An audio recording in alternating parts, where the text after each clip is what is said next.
এই 20% বাড়ি ভাড়া প্রজ্ঞাপন জারি হওয়া না পর্যন্ত আজকের এই শহীদ মিনার থেকে আমরা যাব না।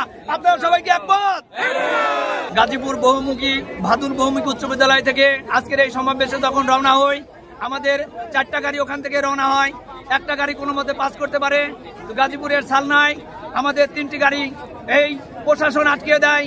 এই জনসমুদ্রে আসার জন্য গাড়ি যখন 11টার দিকে রওনা হয়, তখন গাজীপুরের সালনায় আমাদের 3টি গাড়ি আটকে দেওয়া হয়।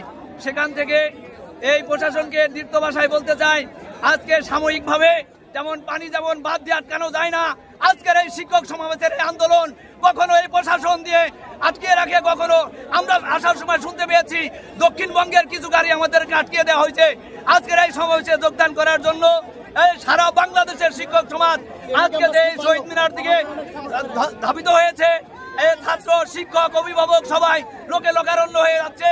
কি প্রশাসনের কিছু দুষ্কৃতিকারীরা তারা একটা পক্ষ এই সমাবেশকে বানচাল করার জন্য বাংলাদেশের বিভিন্ন জায়গায় গাড়ি আটকে দিচ্ছে। আমরা প্রশাসনকে দীপ্ত ভাষায় বলতে চাই, এই গাড়ি আটকে এই সমাবেশকে বানচাল করা যাবে না।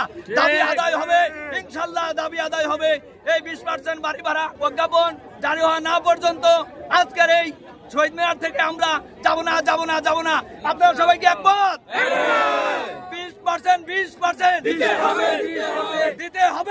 হবে 20% প্রজ্ঞাপন দিতে হবে প্রজ্ঞাপন ছাড়া বাড়ি যাব না, প্রজ্ঞাপন ছাড়া বাড়িতে ফিরব না। আমি সম্মানিত এই প্রশাসন ভাইদের দৃষ্টি আকর্ষণ করছি, আপনারা সারা বাংলাদেশে যেখানে দায়িত্ব পালন করছে এই শিক্ষক সমাজের বিপক্ষে আপনারা অবস্থান নেবেন না। এই শিক্ষক সমাজের বিপক্ষে আপনারা অবস্থান নেবেন না। ধন্যবাদ।